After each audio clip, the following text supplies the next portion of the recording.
ये मोदी की सरकार है। अब व्हाइट फ्लैग नहीं दिखाया जाएगा, फायरिंग के ऊपर 4 गुना फायरिंग का जवाब दिया जाएगा।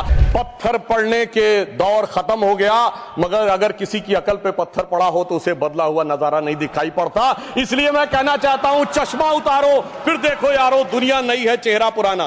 प्रधानमंत्री जी की तरफ से कि दर्द की रात गई, गम के जमाने भी गए और मोदी जी के हिम्मत से कई दाग पुराने भी गए। माननीय सदस्य का भाषण सुन रहा था। माननीय सभापति महोदय, अभी इस सदन में हमारे साथी गोखले जी द्वारा जो भारत के उस राज्य को रिप्रेजेंट करते हैं जो फाइन आर्ट्स और गरिमा में अपना एक उच्च स्थान रखता है, जिसे बंगाली भद्र लोक कहा जाता है, परंतु आज उस इनिशिएशन के साथ मुझे लगता है उस भद्रता के साथ जो क्रूर मजाक हुआ है उसके ऊपर बात करते हुए मैं पीड़ा के साथ अपना निवेदन प्रारंभ करता हूं। आज हम गृह मंत्रालय के विषय में चर्चा के लिए एकत्र हुए हैं और हमारी सरकार 26 मई 2014 को आने के बाद गृह मंत्रालय की टोन एंड टेनर में क्या परिवर्तन आया, इसे मैं सिर्फ 2 वानगी में बताना चाहता हूं। 26 मई 2014 के बाद आप सबको ध्यान होगा, उससे पहले बीएसएफ जो कि गृह मंत्रालय के अंडर में आता है, पहले उधर से बहुत फायरिंग हुआ करती थी। उसके बाद पहली फायरिंग हुई तो मुझे याद है उस समय राजनाथ सिंह जी गृह मंत्री थे। यहां पे खबर आया कि साहब वहां से कहा जाता था फायरिंग हो तो सिर्फ व्हाइट फ्लैग दिखाना है। आपको पता है कि उस समय गृह मंत्रालय से संदेश गया बीएसएफ के डीजी को कि अब ये मोदी की सरकार है, अब व्हाइट फ्लैग नहीं दिखाया जाएगा, फायरिंग के ऊपर 4 गुना फायरिंग का जवाब दिया जाएगा। और आप सबने देखा होगा पिछले 10 सालों में सीमा पर फायरिंग में शांति आ गई है।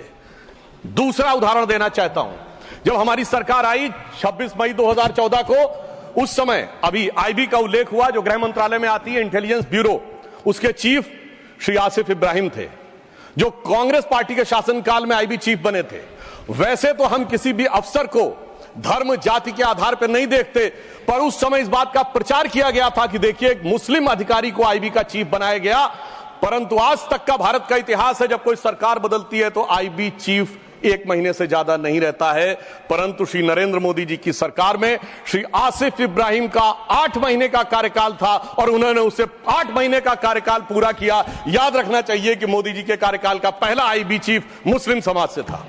यह दर्शाता है कि हम समाज के वर्गों को डर पैदा करके साथ में नहीं लेना चाहते, विश्वास पैदा करके साथ में लेना चाहते हैं। आज हमारे गृह मंत्री आदरणीय अमित शाह जी गुजरात का प्रतिनिधित्व करते हैं, प्रधानमंत्री जी उत्तर प्रदेश से प्रतिनिधित्व करते हैं। सभापति जी, यह संयोग भारत के इतिहास में 3 बार बना है। पहली बार जब सरदार पटेल गुजरात से थे और पंडित नेहरू उत्तर प्रदेश से थे तो स्वतंत्रता का काल था। दूसरी बार लाल कृष्ण आडवाणी जी गृह मंत्री थे और अटल बिहारी वाजपेयी जी उत्तर प्रदेश से थे, तब भारत ने 21वीं सदी में प्रवेश किया था। आज जब अमित शाह जी गुजरात से हैं और मोदी जी यूपी से हैं, तो भारत ने अमृत काल में प्रवेश किया है। अर्थात मैं कह सकता हूं काल के कपाल पर, भारत के भाल पर कुछ तो नया होने वाला है और कुछ ना कुछ तो नया हुआ है, उसे आज समझने की जरूरत है। अब मैं बताना चाहता हूं कि गृह मंत्रालय ने इस दरमियान किस किस प्रकार से कार्य किए। मैं 3 प्रकार के कार्य बताना चाहता हूं। एक, वो कार्य जो पिछली सरकारें भी कर रही थी, वो हमने करके दिखाया। दूसरा, वो कार्य जो पिछली सरकारें कर ही नहीं सकती थी, सोच नहीं पाई, वो करके दिखाया। और तीसरे वो कार्य हैं जिसपे पिछली सरकारों ने एड़ी चोटी का जोर लगा दिया कि नहीं हो सकते, वो भी करके दिखाया।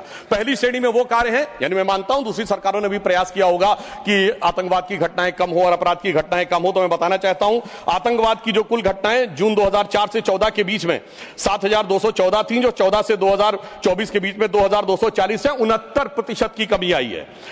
कुल मृत्यु जो नागरिकों की और सिक्योरिटी फोर्सेस की होती थी उसमें 68% की कमी आई है।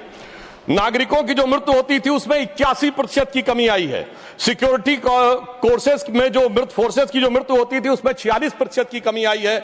और मैं एक महत्वपूर्ण बात बताना चाहता हूं, स्टोन पेल्टिंग के इंसिडेंसेस 2010 में 2654 थे, अब 0 हैं। ऑर्गेनाइज हड़ताल 0 है, स्टोन पेल्टिंग 0 है, स्टोन पेल्टिंग में जख्मी होने वाले 0 हैं। सभापति महोदय, पत्थर पड़ने के दौर खत्म हो गया, मगर अगर किसी की अकल पे पत्थर पड़ा हो तो उसे बदला हुआ नजारा नहीं दिखाई पड़ता। इसलिए मैं कहना चाहता हूं, चश्मा उतारो फिर देखो यारो, दुनिया नई है चेहरा पुराना। महिला सुरक्षा के लिए एक अलग प्रभार बनाया गया। 2018 में इंटीग्रेटेड हेल्पलाइन बनाई गई और 181 हेल्पलाइन को राज्यों और केंद्र शासित प्रदेशों के साथ जोड़ा गया। फोरेंसिक को मजबूत करने के लिए प्रदेश में डीएनए विश्लेषण और साइबर फोरेंसिक की लैब्स बनाई गई। मॉडर्नाइजेशन करने के लिए 80 करोड़ की एक अलग मंजूरी दी गई। फोरेंसिक इकोसिस्टम को बेहतर बनाने के लिए 7 नई फोरेंसिक प्रयोगशालाएं बनाने की बात हुई, और जिसमें यूपी, बिहार, उड़ीसा, राजस्थान, छत्तीसगढ़, तमिलनाडु और केरल में, और इसके अतिरिक्त पुणे, गुवाहाटी, भोपाल और कोलकाता की लैब्स को और इंप्रूव करने का कार्य किया गया। ये वो कार्य है जो पिछली सरकारों ने सोचा नहीं था वो कर पाए। मैं उदाहरण देना चाहता हूं। एक है सीएए का उदाहरण अभी हमारे साथी ने दिया। मैं याद दिलाना चाहता हूं, इसी संसद में एक वो दौर था जब इनकी नेता ममता बनर्जी जी ने भारत के इतिहास में इकलौती बार जब चेयर के ऊपर फाइल फेंकी थी, किस बात को लेकर कि बांग्लादेशी घुसपैठियों के बारे में चर्चा करने का मौका नहीं दिया जा रहा है। और आज मैं कहना चाहूंगा, कितना बड़ा बदलाव दिखता है कि जिन लोगों ने इतना बड़ा कार्य किया था वो आज कितना पीछे हट गए। इसे कहते हैं कि वक्त के साथ इंसान कैसा बदलता है। सीए पे मैं कहना चाहूंगा, सीए गृह मंत्रालय का विषय है, नागरिकता, और यह एक संसद के द्वारा पारित कानून था, परंतु राज्य विधानसभाओं ने उसके खिलाफ प्रस्ताव पारित कर दिया। यह सरासर कानून का उल्लंघन था, सरासर संविधान का उल्लंघन था, और मैं कह सकता हूं इसके द्वारा संविधान खतरे में था। दूसरा मैं उदाहरण देना चाहता हूं, यूएपीए का चेंज किया गया, यानी अब केवल एक संगठन आतंकवादी नहीं होगा, कोई व्यक्ति आतंकवादी होगा तो उसको भी आतंकवादी माना जाएगा। एनआईए एक्ट में आतंकवाद की परिभाषा स्थापित की गई। मृत्यु दंड पर यह संशोधन किया गया कि क्षमा याचना केवल संबंधित व्यक्ति ही कर पाएगा, दूसरा नहीं कर पाएगा। आपदा के लिए विशेष धनराशि की व्यवस्था की गई, और नक्सलवाद को समाप्त करने में अभूतपूर्व सफलता हमें मिली है। अभी दिसंबर के महीने में हमारे गृह मंत्री अमित शाह जी नक्सलवाद प्रभावित क्षेत्र में सीआरपीएफ के कैंप में पूरी रात गुजार कर आए हैं। जो लोग ये कहने का प्रयास करते हैं कि इसको डर और किससे वो, उससे उनको समझने का प्रयास करना चाहिए। अब वो दौर चले गए सभापति महोदय। मुझे याद है 6 अप्रैल 2010 को दंतेवाड़ा में 76 सीआरपीएफ के जवान शहीद हो गए थे, और उसके बाद ऐसे समाचार आते थे कि देश के कुछ विश्वविद्यालयों में शहीद जवानों के प्रति नहीं, नक्सलवादियों के समर्थन में कार्यक्रम हो रहे थे। वो दौर अब समाप्त हो गया। अब तीसरी श्रेणी में बताना चाहता हूं, वो काम आते हैं, किए हैं गृह मंत्रालय ने, जो पिछली सरकारें कहती रही कि ये नहीं हो सकता, नहीं हो सकता, वो करके दिखाया। धारा 35A, धारा 370। मैं कह सकता हूं जब सरदार पटेल गृह मंत्री थे, राज्यों का महकमा उनके पास था, वो कश्मीर की कसक जो रह गई थी, वो कसक अगर आज समाप्त हुई है तो अगस्त 2019 में अमित शाह जी के शासनकाल में वह समाप्त हुई है। मैं कहना चाहता हूं, श्यामा प्रसाद मुखर्जी जी ने पहला बलिदान दिया था रावी के तट पर 26 जनवरी 1930 को। कांग्रेस के लाहौर अधिवेशन में स्वराज्य की शपथ ली गई थी, पर वो शपथ अधूरी रह गई थी। तो सरदार पटेल के दिल में कसक थी, श्यामा प्रसाद मुखर्जी जी का बलिदान था, और अटल जी के दिल में वेदना थी। उन्होंने कहा था 15 अगस्त का दिन कहता आजादी अभी अधूरी है, सपने सच होने बाकी हैं, रावी की शपथ न पूरी है। परंतु वो शपथ किसने पूर्ण की? प्रधानमंत्री श्री नरेंद्र मोदी जी के नेतृत्व में हमारे वर्तमान गृह मंत्री श्री अमित शाह जी ने उसको पूरा किया। और इसी के साथ मैं एक पंक्ति में कहना चाहूंगा, इतना बड़ा परिवर्तन भारत के इतिहास में आया कि अपनी सरकार की तरफ से और प्रधानमंत्री जी की तरफ से कि दर्द की रात गई, गम के जमाने भी गए, और मोदी जी के हिम्मत से कई दाग पुराने भी गए।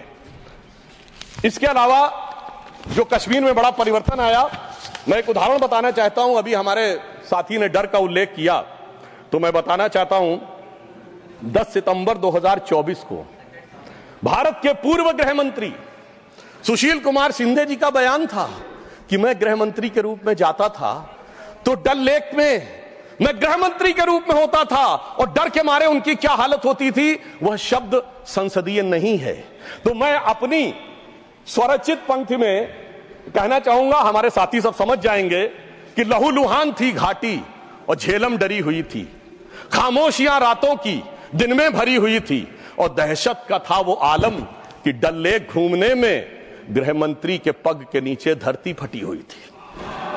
और आप समझिए आज हमारी स्थिति यह है कि हमारे गृह मंत्री वो हैं जिनको देखकर आतंकवादियों की छाती फटने लगती है और आतंकवाद के समर्थन करने वालों के छाती में दर्द होने लगता है। सभापति जी, मैं कहना चाहता हूं, उनकी सरकार और हमारी सरकार में यह अंतर था जो भारत की परंपरा में है। उन्होंने बहुत दिन नाग पंचमी की, नागों को दूध पिलाया।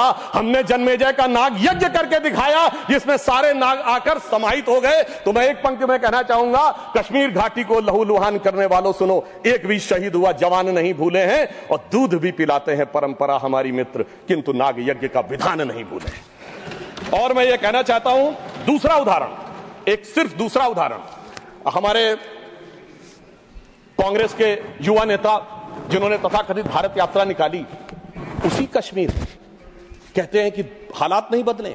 इस पूरे देश ने वो दृश्य देखा जब भैया और बहन दोनों सुरक्षित वातावरण में मधुर मनोभावों के साथ बर्फ के गोले के साथ खेलते नजर आ रहे थे। और ये वही कश्मीर था जहां उनके गृह मंत्री के पैर के नीचे धरती फटी जा रही थी।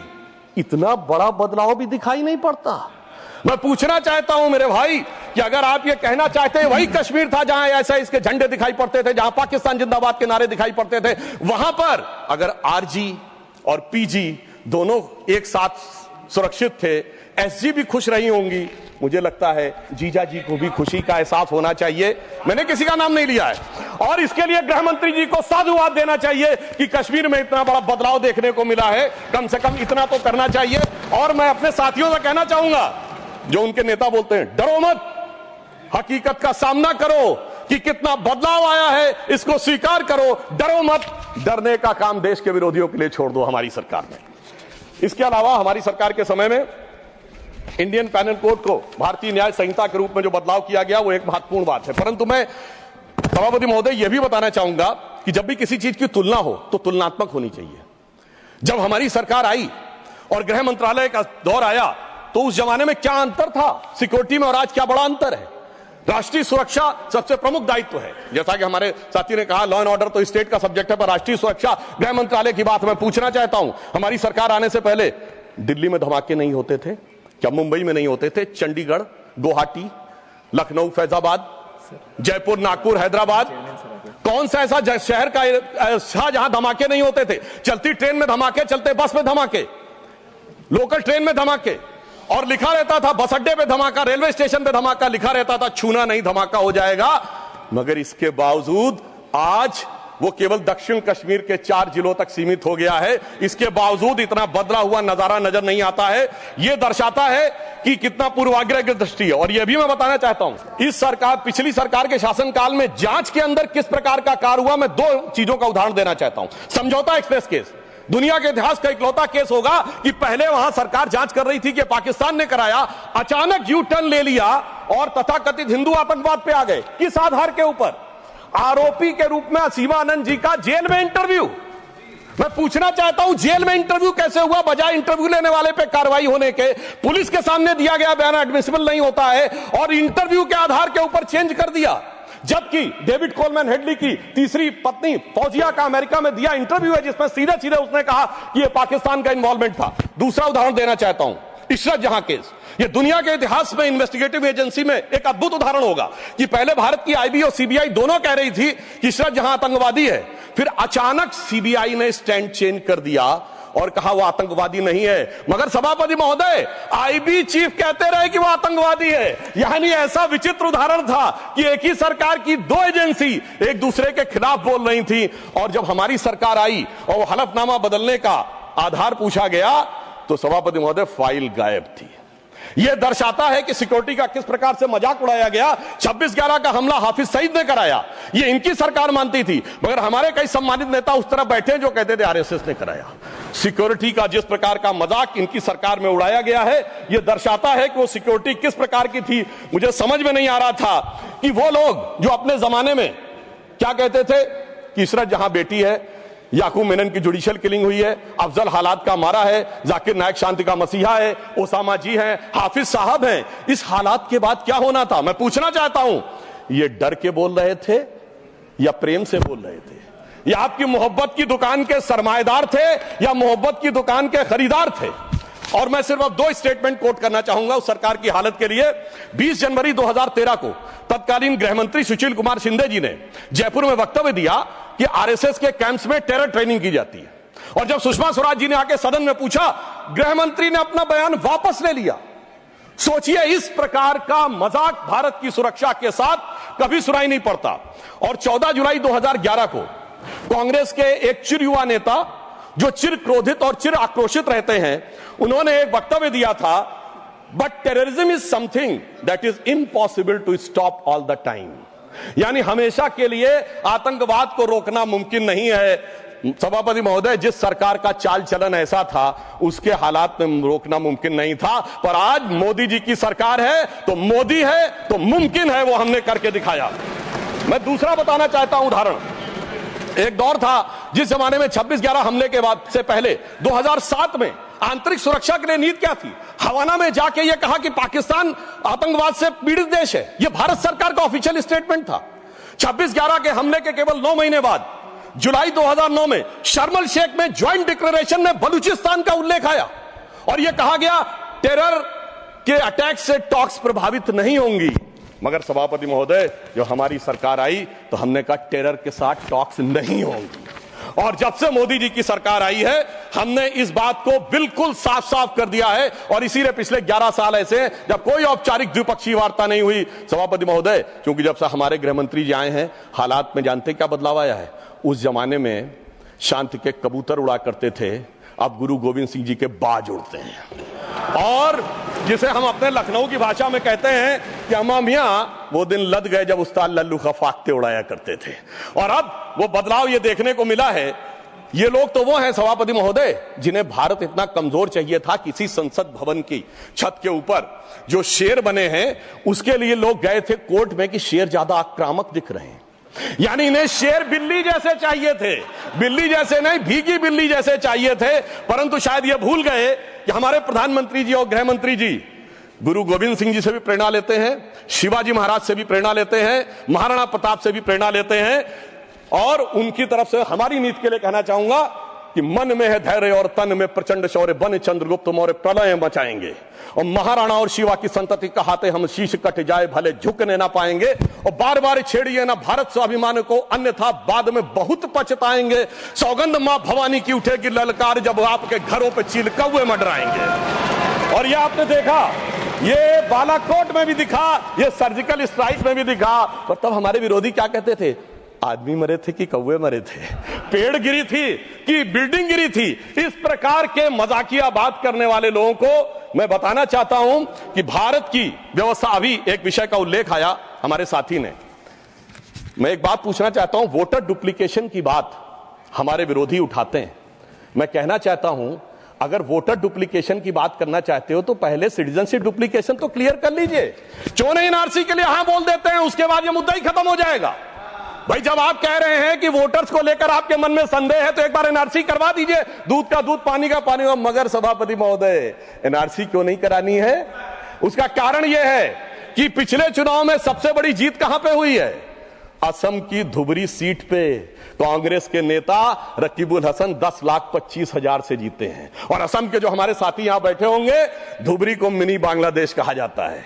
तो इसलिए एनआरसी नहीं करानी है, मगर डुप्लीकेशन का मुद्दा उठाना है। मैं पूछना चाहता हूं जो लोग इस विषय को उठाना चाहते हैं।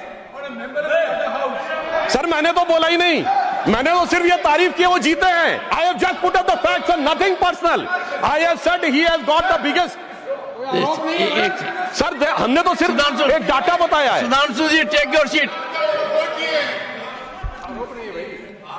ऑनरेबल मेंबर्स, एक second, 1 second. Honorable members, my very extensive ruling is there that this House, the Council of States, is well within its rights to discuss conduct of any person, including member of that House. Not, I will look into it. Look here. 1 second. One second. Honorable HM.